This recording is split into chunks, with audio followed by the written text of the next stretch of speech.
is the African News Update on Topagale News. The headlines: Mali arrests dozens of soldiers over alleged coup plots against military junta. Former Chadian Prime Minister Succès Masra sentenced to 20 years.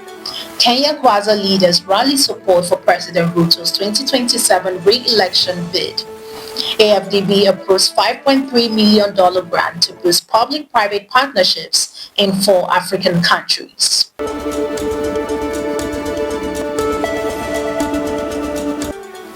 We'll start today with a focus in politics.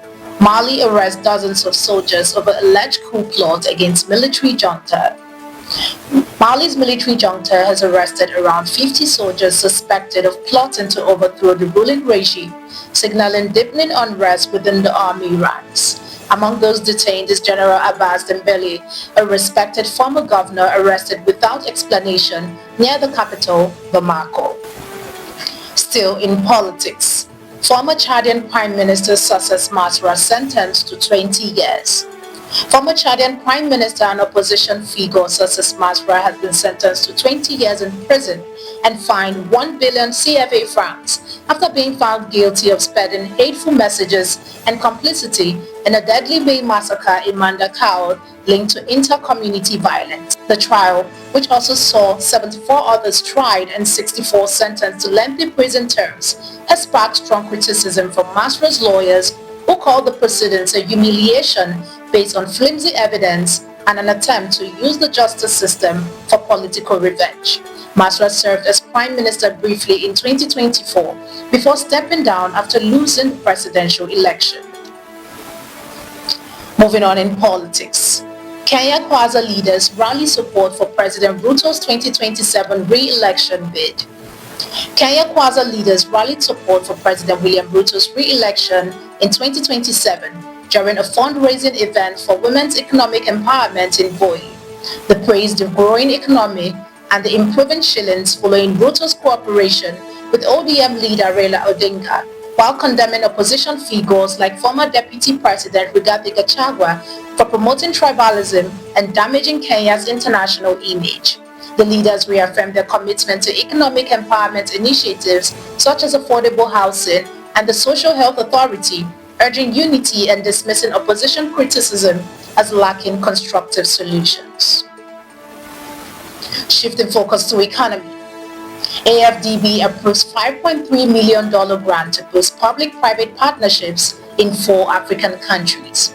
The African Development Bank has approved a $5.3 million grant to enhance the public-private partnership environment in Gambia, Guinea-Bissau, Madagascar, and Togo. The project, funded under the bank's Transition Support Facility, aimed to strengthen institutional frameworks, build capacity for PPP stakeholders, and boost private sector participation, especially among local businesses. A dedicated project management unit will oversee implementation to ensure sustainable results. According to AFDB Vice President, this initiative builds on previous efforts to improve the business climate and drive private investment in these fragile economies, aligning with the bank's strategic goals for private-public partnerships. You're watching the African News Update on Topagale News. Do stay with us. Still to come.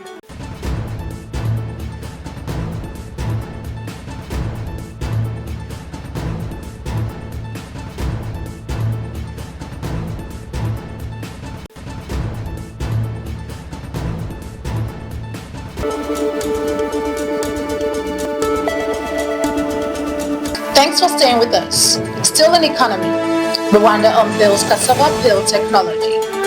Rwanda has unveiled a new technology that processes cassava peels into high-quality animal feed, aiming to cut the country's reliance on imported cereals for livestock. The innovation is expected to lower costs for farmers, boost profitability, and make meat and dairy more affordable. Part of Rwanda's agricultural transformation strategy, the project turns agricultural waste into valuable feed, advancing both economic and environmental goals while creating rural jobs and enhancing food security. Turning to environment, Nigerian government issues urgent flood warnings to 14 northern states. The federal government has issued a fresh flood warning to 14 northern states urging immediate action as heavy rains are expected between August 10th and 15th. States include Niger, Kwara, Kano, Zamfara, Sokoto, Kebbi, Kogi, Benue, and Kaduna have rolled out urgent measures from evacuations, demolition of structures and waterways, and dredging of rivers to mapping IDP camps and distributing life jackets in a race to avert a repeat of deadly floods seen in recent years. Authorities are calling on residents in flood-prone areas to relocate to higher grounds as emergency teams remain on high alert. In entertainment, first eviction night sees two housemates leave Big Brother Naija Season 10. Big Brother Naija Season 10, 10 over 10, kicked off its first eviction night with a double exit as Damoskid and Ibi Fubara were exited from the house, cutting the number of contestants to 27.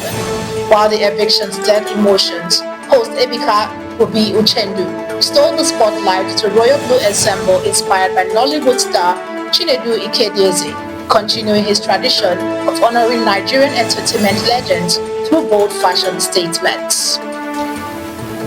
Now in sports, Chan Group stage hits up as Bafana Bafana prepares for Guinea. South African head coach Molefe Nseki says Monday's clash against Guinea in the Total Energies African Nations Championship is a second opportunity for his team to kickstart their qualification hopes. With just 1 point from their 1-1 opener against Algeria, South Africa sits fourth in the group, while Guinea is looking to recover from a 3-0 loss to Uganda. Nseki admits the group is very competitive and insists only a top-level performance backed by mental strength and tactical precision will secure the vital win they need. That concludes our African news update for today. Stay tuned for more African news and developments. Thanks for joining us. I am Ojarumi Okocha. Connect and engage with us on all our social media handles. Do have a wonderful day.